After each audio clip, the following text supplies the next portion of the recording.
আসসালামু আলাইকুম। আজ আমি আপনাদের সাথে শেয়ার করব কলিজা রান্না। কলিজা রান্নার জন্য লবণ এবং হলুদ দিয়ে আমি কলিজা সিদ্ধ করে নেব। কলিজা সিদ্ধ করে এক সাইডে পানি ঝরিয়ে নিয়েছি।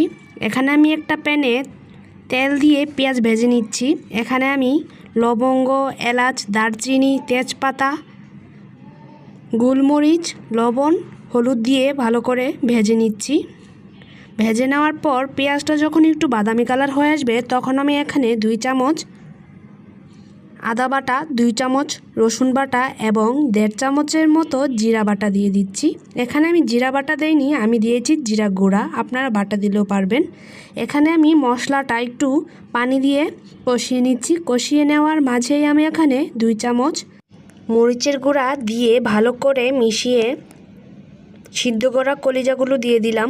ভালো করে নেড়েচেড়ে মিশিয়ে আমি অল্প একটু পানি দিয়ে চুলার আঁচটা বাড়িয়ে পানিটা শুকিয়ে রান্না করে নিলাম।